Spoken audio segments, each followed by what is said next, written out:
সকলোকে সুপ্ৰভাত জনাই নতুন এটা ভিডিঅ'লৈ আপোনালোক সকলোকে স্বাগতম জনাইছো। আশা কৰিছো নিশ্চয় আপোনালোক সকলো ভালে আছে, ভালে থাকক বিচাৰো। আজি হৈছে 18 মাৰ্চ। আজি ৰাতিপুৱাৰ কেইটামান গুৰুত্বপূৰ্ণ খবৰ আপোনালোকলৈ লৈ আহিছো। আপোনালোকে ভিডিঅ'টো শেষৰলৈকে চাব বুলি আশা কৰিলো। আগন্তুক 26 নিৰ্বাচন ওচৰ চাপিছেহি। ওচৰ চপাৰ লগে লগে নিজ নিজ দলৰ হৈ নিজৰ সাংগঠনিক ভেটি সবল কৰিবৰ বাবে প্ৰত্যেকে সেইখিনি তেওঁলোকে যুঁজা চলাই আছে। আৰু আমি যদি চাওঁ তেনেহ'লে এতিয়ালৈকে বিজেপি কোনো ধৰণৰ প্ৰাৰ্থী তালিকা প্ৰকাশ কৰা নাই। ইয়াৰ সন্দৰ্ভত আৰু যদি আপোনালোকে অৰুণোদয় সন্দৰ্ভত আপোনালোকক সকলোখিনি কথা ৰেচন কাৰ্ড আছে যদি আপোনালোকক এইখিনি জনাবলৈ গৈ আছোঁ। আপোনালোকে শেষলৈকে চাব বুলি আশা কৰিলোঁ। আৰু এইখিনিতে আপোনালোকক সদায় কোৱাৰ দৰে চেনেলটোলৈ যদি আপোনালোক নতুনকৈ আহিছে, চেনেলটো ছাবস্ক্ৰাইব কৰাৰ লগতে কাষতে থকা বেল আইকনটো প্ৰেছ কৰি অল কৰি থ'ব, যাতে নতুন এটা ভিডিঅ' দিয়াৰ লগে লগে আপোনালোকে আগতীয়াকৈ চাবলৈ পায়। যদি ভিডিঅ'টো চাই ভাল পায় লাইক এটা কৰি দিব আৰু শ্বেয়াৰ কৰি দিব বুলি আশা কৰিলোঁ। তো এতিয়া প্ৰথমটো খবৰ হৈছে আজি সন্ধিয়া 7 বজাত নহ'লে কাইলৈ ৰাতিপুৱা প্ৰাৰ্থী তালিকা প্ৰকাশ পাব বিজেপিত। মাননীয় মুখ্যমন্ত্ৰী মহোদয়ে স্পষ্টকৈ ঘোষণা কৰিছে আজি সন্ধিয়া নহ'লে ৰাতিপুৱা প্ৰাৰ্থী তালিকা প্ৰকাশ পাব কাইলৈ। তো এইখিনি ক্ষেত্ৰত মাননীয় মুখ্যমন্ত্ৰী মহোদয়ে জনাইছে আৰু খুব সম্ভৱ আজি সন্ধিয়ালৈ এই 7 বজাত বিজেপি প্ৰাৰ্থী তালিকা প্ৰকাশ পোৱাৰ সম্ভাৱনা আছে, মাননীয় মুখ্যমন্ত্ৰী মহোদয়ে জনাইছে। এতিয়া যদি নেক্সটটো আপোনালোকে চাই তেনেদৰে BPF 11 আৰু AJPক 26খন আসন দিয়াৰ কথা মাননীয় মুখ্যমন্ত্ৰী মহোদয়ে কৈছে। আৰু বিজেপি বাকী আসন কেইখন থাকিব বুলি মুখ্যমন্ত্ৰী মহোদয়ে জনাইছে। তো হয় BPF 11 আৰু AJPক 26খন আসন দিয়াৰ কথা কৈছে মাননীয় মুখ্যমন্ত্ৰী মহোদয়। অৰ্থাৎ সেইসমূহ সিদ্ধান্ত গ্ৰহণ কৰা হৈ গ'ল। এতিয়া মাত্ৰ আনুষ্ঠানিকতাহে বাকী আছে বুলি মুখ্যমন্ত্ৰী মহোদয়ে জনাইছে। নেক্সট খবৰ হৈছে মৰিনীৰ বিধায়ক ৰূপজ্যোতি কুৰ্মীক ক্ষুৰধাৰ সমালোচনা ডক্টৰ জ্ঞানেশ্ৰী বৰা। যিহেতু এতিয়া মৰিনী সমষ্টিত জ্ঞানেশ্ৰী বৰাই প্ৰতিদ্বন্দ্বিতা কৰিব, প্ৰাৰ্থিত্ব তেওঁ লাভ কৰিছে ৰাইজৰ দলৰ ফালৰ পৰা। আৰু এতিয়া দেখা গৈছে সমষ্টিটোত প্ৰায় কি উন্নত হ'ল, কি উন্নয়ন কৰিলে। এতিয়া যদি আমি চাওঁ প্ৰায় ক্ষেত্ৰত তেওঁলোকে ৰাস্তা পদূলি এইখিনি ৰাইজৰ আগত দাঙি ধৰিছে। আৰু এইটো কথা কৈছে যে ৰূপজ্যোতি কুৰ্মী ডাঙৰীয়া বিয়া সকাম বাৰু এইখিনিলৈ গ'লেই নহ'ব, ৰাইজৰ মাজলৈ গ'লেই নহ'ব, যাওক কোনো কথা নাই, কিন্তু ৰাইজৰ মাজলৈ যদি তেনেদৰে যোৱাৰ পাছত মূল যিবোৰ সমস্যা সেইসমূহ যদি বাদ পৰে তেনেহ'লে সেইটো কেনেকুৱা ধৰণৰ এইখিনি উন্নয়ন কৰিলে এইখিনিক লৈ ডক্টৰ জ্ঞানেশ্ৰী বৰাই সেইখিনি সমালোচনা কৰিছে, ক্ষুৰধাৰ সমালোচনা কৰিছে ৰূপজ্যোতি কুৰ্মী ডাঙৰীয়া। তো হয় মৰিনীৰ বিধায়ক ৰূপজ্যোতি কুৰ্মী ডাঙৰীয়া ক্ষুৰধাৰ সমালোচনা ডক্টৰ জ্ঞানেশ্ৰী বৰা। নেক্সট খবৰ হৈছে যিকোনো মুহূৰ্ততে কংগ্ৰেছ এৰি বিজেপিত যোগদান কৰিব পাৰে প্ৰদ্যুৎ বৰদলৈ। তো হয় এতিয়া খবৰ আহি পৰিছে এনেকুৱা ধৰণৰ। তো আপোনালোকে গমে পাইছে এইকেইদিন কেনেকুৱা ধৰণৰ কি খবৰবিলাক চলি আছে ৰাজনীতিৰ মহলত। এতিয়া যিকোনো মুহূৰ্ততে কংগ্ৰেছ এৰি বিজেপিত যোগদান কৰিব পাৰে প্ৰদ্যুৎ বৰদলৈ। তো প্ৰদ্যুৎ বৰদলৈ যিকোনো মুহূৰ্ততে কংগ্ৰেছ এৰি বিজেপি যোগদান কৰিব পাৰে।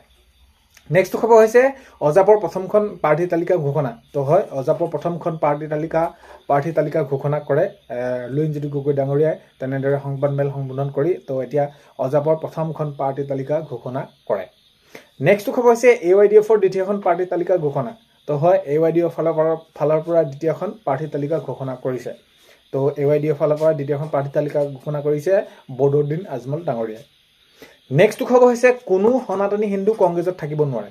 তো মই আগতেও কৈছিলোঁ আৰু এতিয়াও কৈছোঁ আৰু আগলৈও কৈ যাম এইখিনি। আৰু মোৰ কথা এনেদৰে আপোনালোকে ৰাখক, এনেদৰে জনাইছে মাননীয় মুখ্যমন্ত্ৰী মহোদয়। মুখ্যমন্ত্ৰী মহোদয়ে কৈছে যে কোনো সনাতনী হিন্দু কংগ্ৰেছত থাকিব নোৱাৰে। কংগ্ৰেছত যেনেদৰে চলিছে আপোনালোকে গমে পাই আহিছে আৰু মই বিশেষ বহলাই পোৱাৰ প্ৰয়োজন নাই। মুঠৰ ওপৰত কোনো সনাতনী হিন্দু কংগ্ৰেছত থাকিব নোৱাৰে বুলি মুখ্যমন্ত্ৰী মহোদয়ে জনাইছে।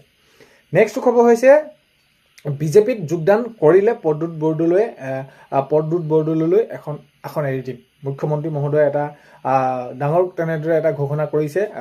আওপকীয়াকৈ যদি আমি চাওঁ মুখ্যমন্ত্ৰী মহোদয়ে কৈছে যে যদি বিজেপিত যোগদান কৰে, এতিয়ালৈকে কোনো ধৰণৰ মোৰ লগত বিশেষকৈ সেইখিনি সিদ্ধান্ত হোৱা নাই, আৰু যদি যোগদান কৰে তেনেহ'লে এখন আসন এৰি দিম আমি, তেনেদৰে জনাইছে মুখ্যমন্ত্ৰী মহোদয়ে।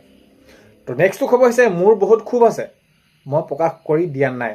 ৰকিবুল হুছেইন ডাঙৰীয়াই মন্তব্য কৰিছে যিহেতু ৰোজা মাহ চলি আছে আৰু মোৰো বহুত বেছি ক'বলগীয়া আছে আৰু এই মাহত সংযম কৰি ৰাখিব লাগে নিজকে। মই সেইখিনি নিজকে কি কৰিছোঁ, সংযম কৰি ৰাখিছোঁ, মই প্ৰকাশ কৰি দিয়া নাই, কিন্তু মোৰ বহুত ক্ষোভ আছে বুলি এনেদৰে মন্তব্য প্ৰকাশ কৰিছে ৰকিবুল হুছেইন ডাঙৰীয়াই। ৰকিবুল হুছেইন ডাঙৰীয়াই কৈছে যে মোৰ বহুত বেছি ক্ষোভ আছে, মই মাত্ৰ প্ৰকাশ কৰি দিয়াহে নাই, সময় আহিলে সকলোখিনি কৰিম বুলি তেনেদৰে ৰকিবুল হুছেইন ডাঙৰীয়াই মন্তব্য কৰিছে।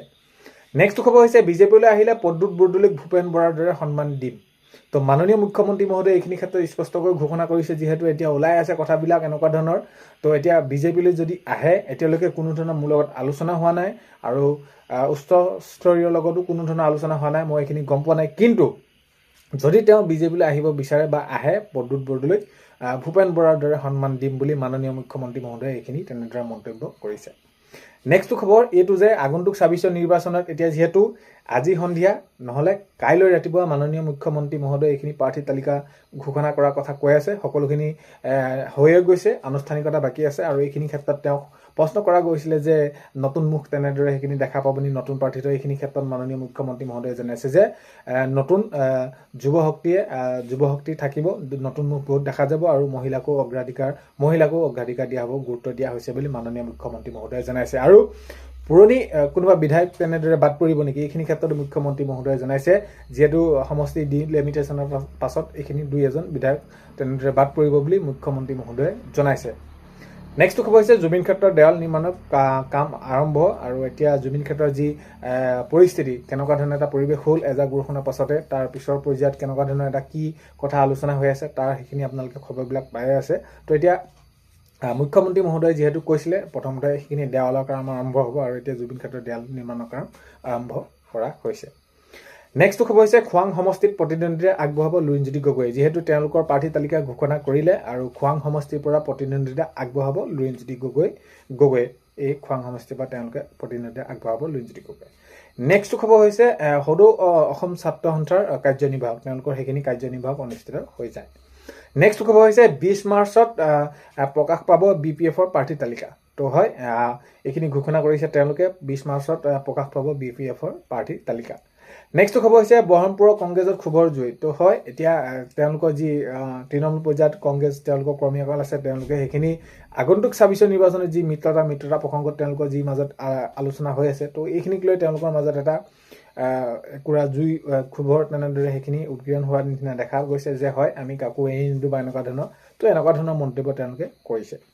নেক্সট খবৰ হৈছে ২৬ নিৰ্বাচনৰ ওচৰ চাপিলে নিজ দলৰ মাজত তৎপৰতা তেওঁলোকে সেইখিনি আৰম্ভ কৰিছে। নিজৰ সাংগঠনিক ভেটি সবল কৰিবৰ বাবে তেওঁলোকে সেইখিনি কুচকাৱাজ চলোৱা দেখা গৈছে। তো এতিয়া ২৬ নিৰ্বাচনলৈ মাজত মাত্ৰ আৰু কেইটামান দিন, আৰু এইকেইটা দিনৰ ভিতৰতে তেওঁলোকে সেইখিনি নিৰ্বাচনী প্ৰচাৰ চলাব লাগিব। নেক্সট খবৰ হৈছে ১২৬টা সমষ্টিত ইমান কম দিনৰ ভিতৰত নিৰ্বাচনী প্ৰচাৰ চলোৱা সম্ভৱ নহয়, মানে অসম্ভৱ বুলি কৈছে লুৰিণজ্যোতি গগৈ ডাঙৰীয়া। লুৰিণজ্যোতি গগৈ ডাঙৰীয়াই কৈছে যে ১২৬টা সমষ্টিত একেটা পৰ্যায়তে নিৰ্বাচন হ'ব, আৰু এতিয়া ইমান কম দিনৰ ভিতৰত এই নিৰ্বাচনী প্ৰচাৰ চলোৱাটো আমাৰ বাবে অসম্ভৱ বুলি কৈছে লুৰিণজ্যোতি গগৈ ডাঙৰীয়াই। নেক্সট খবৰ হৈছে অৰুণোদয় আঁচনিৰ ক্ষেত্ৰত মাননীয় মুখ্যমন্ত্ৰী মহোদয়ে জনাইছে অৰুণোদয় আঁচনিৰ ক্ষেত্ৰত চতুৰ্থবাৰৰ বাবে এইখিনি আকৌ এইখিনি আপোনালোকে প্ৰকাশ পাব আৰু ফৰ্ম দিব, আৰু তাৰ বাবে আপোনালোকে অৰুণোদয় আঁচনি পাবলৈ হ'লে আপোনালোকৰ ৰেচন কাৰ্ডখন লাগিব। নেক্সট খবৰ হৈছে ৰেচন কাৰ্ড যদি থাকে তেনেহ'লে এতিয়া বিনামূলীয়াকৈ যিদৰে আপোনালোকে চাউল পাইছে আৰু ১০০ টকাত বাকীখিনি দাইল চেনি নিমখ দি আছে, আৰু এইখিনিও সকলোখিনি সুলভ মূল্যত পাব বুলি, এইখিনিও সকলোখিনি যি এতিয়া সুলভ মূল্যত পাইছে সকলোখিনি ফ্ৰী হ'ব বুলি মাননীয় মুখ্যমন্ত্ৰী মহোদয়ে জনাইছে। চাউলৰ দৰে দাইল চেনি নিমখ মিঠাতেলো দিয়াৰ প্ৰসংগ উল্লেখ কৰিছে মাননীয় মুখ্যমন্ত্ৰী মহোদয়ে। নেক্সট খবৰ হৈছে এইবাৰ আমি বিজেপিক পৰাস্ত কৰাটো হৈছে মূল লক্ষ্য। আগন্তুক ২৬ নিৰ্বাচনত আমি বিজেপিক পৰাস্ত কৰিব লাগিব, এনেদৰে জনাইছে লুৰিণজ্যোতি গগৈ ডাঙৰীয়াই। তো আজি ১৮ মাৰ্চৰ ৰাতিপুৱা খবৰ এইকেইটা আপোনালোকক জনালোঁ। ভিডিঅ'টো আপোনালোকে শেষলৈকে চোৱাৰ বাবে বহুতেই বেছি ধন্যবাদ। এইখিনিতে ভিডিঅ' আপোনালোকক প্ৰথমতে কোৱাৰ দৰে চেনেলটোলৈ যদি আপোনালোক নতুনকৈ আহিছে ছাবস্ক্ৰাইব কৰাৰ লগতে কাষতে থকা বেল আইকনটো প্ৰেছ কৰি অল কৰি থ'ব, যাতে নতুন এটা ভিডিঅ' দিয়াৰ লগে লগে আপোনালোকে আগতীয়াকৈ চাবলৈ পায়। আজিলৈ অন্য এটা ভিডিঅ'তে লগ পোৱা হয়। বাই।